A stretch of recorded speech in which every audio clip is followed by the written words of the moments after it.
Hello everybody, it is Stella from New Hope Wellbeing and we are back with another video. I hope everybody's been enjoying their week so far. So I had it's been a bit of a busy week.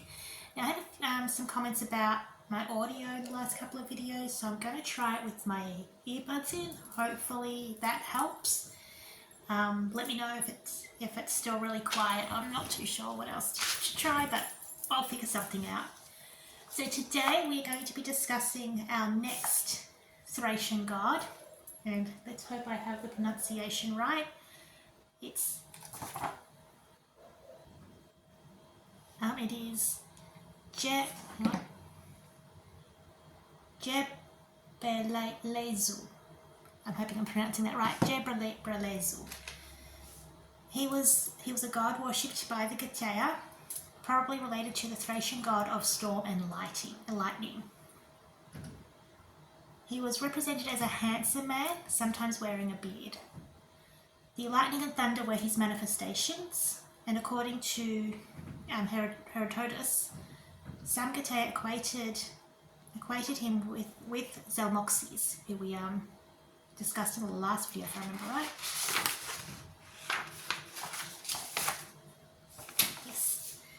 As the same god. He was also known as the Thracian knight, Gebeleizis or Gebeleizis, and at other times he is depicted as a warrior, riding a horse followed by a dog holding a lance, throwing it towards a wild boar, or as a peaceful horse rider holding a torch and the horn of plenty.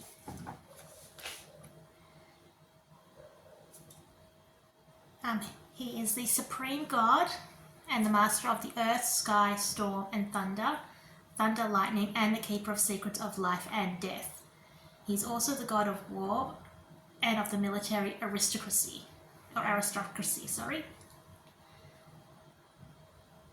As the god of thunder and lightning, Gebeleizis, I'm going to get this name so wrong, I'm so sorry. It was a very powerful warrior deity. He protected the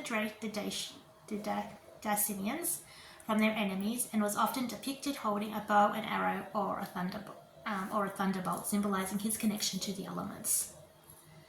His attribute is the eagle, and he represents the clear sky.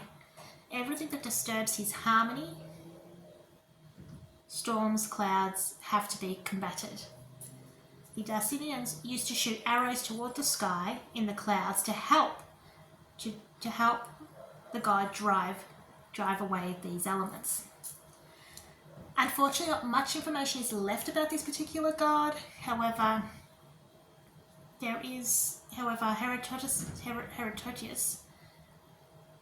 is the only one to actually mention him as a god, and no other writer has mentioned him after him.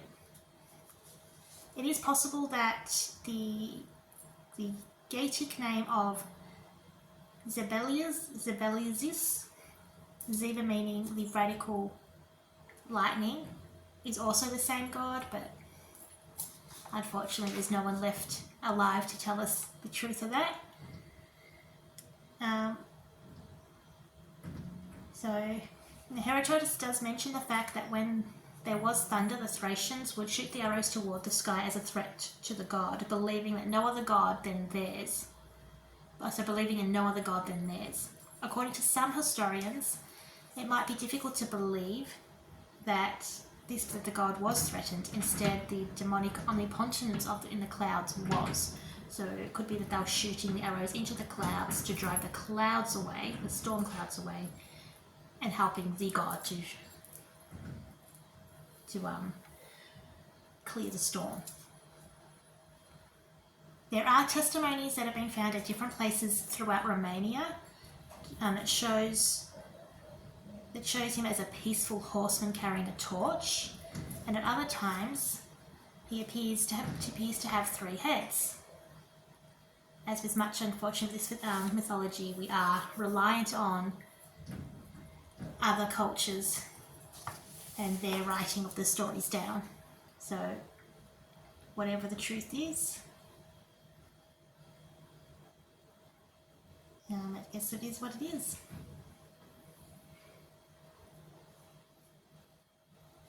Occasionally he was represented seated on a throne, holding an arch in his hand, and throughout the antique world,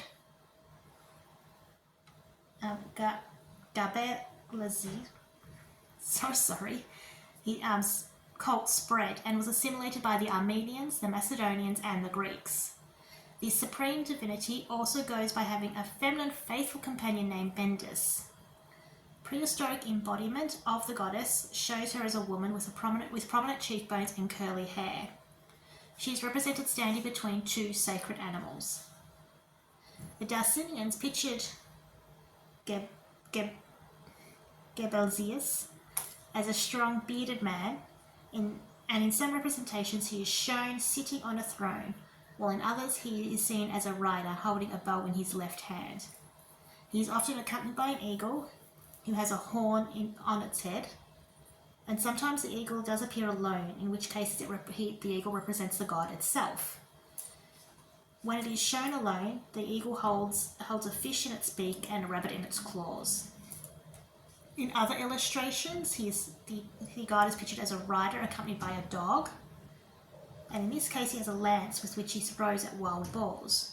When he's not seen as a fighter or hunter, he is a peaceful rider wearing a torch or a horn of abundance in one of his hands. In some rare cases, as I mentioned earlier, he does appear with 3 heads, like his dogs. In the god's honour or against him, the Thracians used to, as I've already mentioned that. I didn't realise I repeated myself that many times with that line. So the ritual of the fire arrows into the sky can be interpreted in a few different ways. It's an attempt to purify the face of the celestial god by sending the clouds away, or as an anger manifestation, reproaching the clouds in bad weather which destroy the forests and the crops. And their beliefs in immortality is of this kind. I think this might be a passage from a particular myth that I did find. So it says, and their belief in immortality of this kind, that is to say, they hold that they do not die, but that he who is killed goes to Gebeleizis, a divinity whom some of them call Gebeleizis, and at intervals of 4 years they send one of themselves, whomsoever the lot may select as a messenger to Gebeleizis, charging him with such requests as they have to make on each occasion, and they send him thus. Certain of them who are appointed for this have 3 javelins, and others meanwhile take hold on both sides of him who is being sent to Gebeleizis, both by his hands and his feet, and first they swing him up, then throw him up in the air so as to fall upon the spear points, and if when he is pierced through he is killed, they think that the god is favourable to them. But if he is not killed, they find fault with the messenger himself, calling him a worthless man, and then having found fault with him, they send another, and they give him the charge beforehand. Yet, while he is yet alive, these same Thracians also shoot arrows. So, yes, I'm repeating that.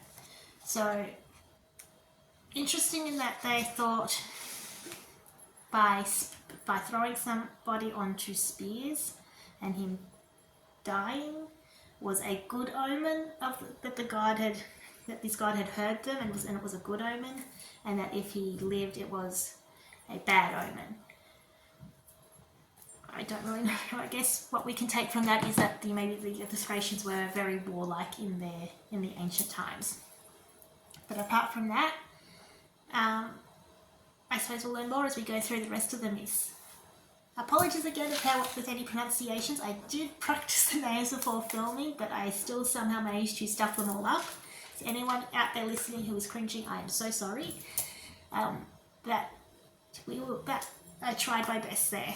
So we will be back next week with some more videos. I hope everybody enjoys their weekend. Until next time, bye!